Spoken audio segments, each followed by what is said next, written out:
There was a time she thought peace had to be dramatic, that it came in breakthroughs, in answered prayers, in miracles that looked like rescue. But lately, her life had been quiet, not broken, not extraordinary, just still. And for a while, that scared her, because no one ever told her that stillness could be holy too. She had always measured her faith by how much she could feel, how moved she was in worship, how clear the signs seemed to be. But what do you do when the heavens go quiet, when life stops being loud with purpose and becomes slow with presence? At first, she thought she'd lost something, the fire, the passion, the wonder. But maybe it wasn't gone. Maybe it had simply grown up. Maybe peace isn't always a shout. Sometimes it's a whisper that stays. Her mornings had become ordinary. No great revelations, no grand moments. Just sunlight through the curtains, the sound of the kettle, the feel of breath in her chest. And one day, while stirring her coffee, she realized this was worship too. Not the kind that raised hands, but the kind that simply kept showing up. The kind that thanked God for what didn't need to be fixed. She used to chase meaning in the big things, the answered prayers, the closed doors, the sudden miracles. But now, meaning found her in the way the light fell across the floor, in the silence between conversations, in the days that looked exactly like the one before, yet carried a quiet grace she had never noticed. The sacred had always been there, not hidden, just overlooked. In laughter shared between tired hearts, in the way her dog greeted her every morning, in the small sigh before sleep when everything finally slowed down. For so long, she thought she needed more. More excitement, more signs, more proof that God was near. But the truth was, He had been near all along, just not loud. She began to realize something no one ever told her. You don't have to live on the mountaintop to be close to heaven. Sometimes holiness happens at the kitchen table. Sometimes faith looks like folding laundry, like forgiving quietly, like breathing through another ordinary day and knowing you're still held. And maybe that's what growing in grace really is. Not escaping the ordinary, but finding God inside it. Not waiting for miracles to shake the world, but trusting the quiet ones that hold it together.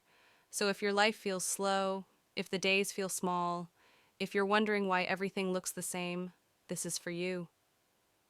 Because maybe it's not emptiness you're feeling, maybe it's peace, maybe God is teaching you the beauty of a life that doesn't have to rush, the sacred of every day. Stay with me. This isn't a story about waiting for more, it's a story about noticing what's already here, the soft, sacred rhythm of a quiet life where nothing spectacular happens, and yet somehow everything is holy. There was a season when nothing seemed to move. Days blended together. Same routines, same prayers, same quiet mornings. She thought she was standing still, but looking back now, she realizes that was the season when God planted roots, the kind that grow deep before they ever reach the light. At the time, it didn't feel sacred, it felt ordinary, sometimes even frustrating. Everyone else seemed to be moving, new jobs, new answers, new chapters, and there she was, living the same story every day, wondering if heaven had forgotten her. She used to think growth was visible, like doors opening or prayers being answered, but the kind of growth that lasts is often the kind no one sees. It happens quietly, in the decisions you make when no one's watching, in the way you choose kindness over recognition, or patience when you'd rather run. She didn't know it then, but her roots were deepening. Each small act of faithfulness, every prayer whispered through boredom, every morning she showed up again, every time she forgave someone who didn't deserve it. They were all seeds. And even when she couldn't feel it, something holy was happening beneath the surface. There were mornings she'd pray, and all she heard was silence. But maybe silence was God's way of speaking growth into her. Maybe He wasn't ignoring her. He was teaching her to stay. Because faith isn't just about the fire. It's about learning to keep your heart lit, even when the world around you feels dim. She used to ask, when will something finally happen? But now she knows. It already was. The something wasn't outside her. It was in her patience was taking root. Peace was forming. And the kind of strength that doesn't need proof was being born quietly in her waiting. It turns out, the slow seasons aren't wasted ones. They're where you learn to trust without evidence, to believe without results, to grow without being seen. And when she finally looked back, she realized that the years she called stagnant were the years heaven called sacred, because sometimes nothing changes. And that's exactly how you grow. She used to think miracles were supposed to look loud, like parted seas or answered prayers written in the sky. But lately, she had started to notice something smaller, something gentler. It was in the way the sunlight reached her face at the exact moment she needed warmth, in the way someone texted her a kind word without knowing she'd been crying the night before. It was in the breath she forgot to thank God for, the rhythm of a heart that kept beating, even through seasons when she didn't think she'd make it. She used to think she'd lost her wonder, but maybe she just hadn't slowed down enough to see it. Because miracles rarely shout, they whisper. They hide inside the ordinary, in the pauses between what we expect and what we actually get. There were days she'd walk outside and notice things she hadn't before. The sound of leaves brushing in the wind, the way the world smelled after rain, the quiet companionship of her own breathing. And she realized this was what peace felt like. Not the absence of pain, but the awareness of presence, the awareness that God was still here and always had been. The more she noticed, the more she changed. Her prayers became less about asking and more about seeing, less about fix this and more about thank you for staying with me while it was broken. And that shift, that quiet turning, was its own kind of miracle too. She began to understand that maybe faith isn't proven in the big things. Maybe it's proven in the small things you don't overlook anymore, like the strength to get out of bed after disappointment, like the courage to love again even when it once hurt, like the patience to keep believing when the answer doesn't arrive on your timeline. Every breath, every sunrise, every unnoticed mercy, they were all proof of divine kindness woven into her ordinary days. And she no longer needed the spectacular to believe she believed because she'd seen what most people missed, that heaven moves quietly, that the world is still full of small resurrections, and that maybe the greatest miracle of all is learning to recognize them. For most of her life, she thought holiness lived somewhere else. In the high moments, the sacred places, the perfect prayers, she thought you had to escape the world to find God.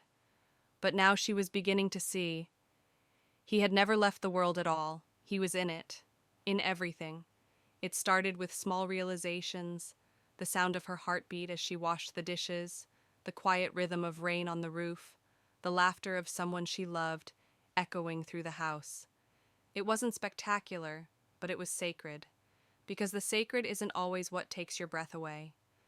Sometimes it's what gives it back. She used to separate her days, the spiritual and the ordinary, the worship and the work. But slowly, those lines began to blur. Because when your heart learns to see with gratitude, everything becomes holy ground. Every sunrise is an invitation. Every conversation is a prayer.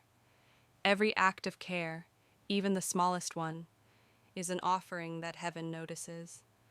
She began to realize that the ordinary isn't a distraction from faith. It's the place where faith is tested, shaped, and lived. It's where patience becomes practice, where forgiveness becomes habit, where kindness becomes instinct. Because what's sacred about the ordinary is not what happens in it, but who you become through it. There was something freeing about that. She no longer felt the pressure to chase meaning. She no longer feared the quiet days, or the simple ones, because she understood now. The divine doesn't compete for attention. It doesn't need noise to prove it's there. It just waits, gently, for you to notice it, in what's already yours. Her evenings changed too. She didn't rush through them anymore. Lighting a candle felt like prayer. Washing her face felt like release. Lying down at the end of the day, she'd whisper softly, "This was enough. Not perfect, not grand, just enough." And maybe that's what sacred really means. Not flawless, not polished, but full of presence. The presence of grace in everything we call ordinary. Because the truth is, if God only lived in the extraordinary, most of us would never find him. But he lives here too, in the dishes, the details, the days that no one else applauds. She smiled as she realized that her life hadn't become more exciting. It had just become more alive, because holiness was never somewhere far away, it was always here. Right here, in the sacred ordinary. There was a time when stillness made her restless, when silence felt like punishment. She used to fill every quiet space with noise, music, conversations, plans, even prayers that sounded more like pleas. She thought movement meant meaning, but now she was learning that sometimes the holiest thing you can do is stop running. The stillness used to scare her because it forced her to listen to her own thoughts, to her own heart, to the echo of everything she tried to avoid. But she stayed long enough to notice something unexpected. The stillness wasn't empty, it was full. Full of answers she couldn't hear before, full of peace she hadn't known how to receive. At first it felt strange, to slow down, to breathe without purpose, to not always be waiting for the next thing.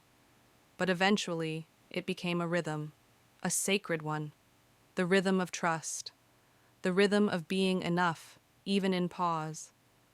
She began to realize that stillness wasn't the absence of life, it was the space where life began again. The kind of space where you remember that your worth isn't in your doing, but in your being. That you don't need to prove your belonging to belong. And for the first time, she felt safe, not knowing what came next. There were moments now when she'd sit in silence and feel peace settle over her like sunlight. No grand revelation, no vision or sign, just the quiet knowing that she was held, that she didn't have to chase what was already hers, that she didn't have to earn what grace had freely given. The world outside her window still rushed on, cars passing, clocks ticking, people hurrying. But inside, something different was happening.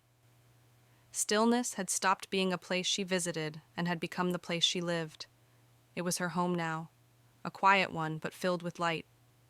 She didn't need every question answered anymore, didn't need the next miracle or the next milestone, because she understood that peace wasn't waiting at the end of anything, it was waiting right here, in the gentle space between one breath and the next. And that realization changed everything, because she no longer feared the stillness, she welcomed it. She lived in it, she belonged to it, and for the first time in her life, it finally felt like home. She once thought she had to chase holiness, to climb mountains, change everything, do something remarkable. But now she knows. Holiness was never running from her. It was waiting, right where she already was. It hid in the smallest things, in the way morning light touched her skin, in the warmth of a cup between her hands, in the slow rhythm of another ordinary day. It was there in the quiet chores, the soft sighs, the laughter shared with no audience. Every moment she once called routine was actually a doorway, a quiet invitation to see God again. She had spent years asking for signs, begging heaven to move. But now she saw it had been moving all along. Not in fire or thunder, but in breath, in heartbeat, in presence, because the sacred doesn't always arrive in glory. Sometimes it just waits in the corner of your life for you to slow down enough to see it. There's a holiness that doesn't shout. It whispers through the familiar. It hides in the repetition of love, in showing up, in forgiving again, in staying gentle. It's the holiness of folding blankets, of cooking meals, of listening without needing to speak. The kind that doesn't change the world, but quietly changes you, and that's where she found her peace.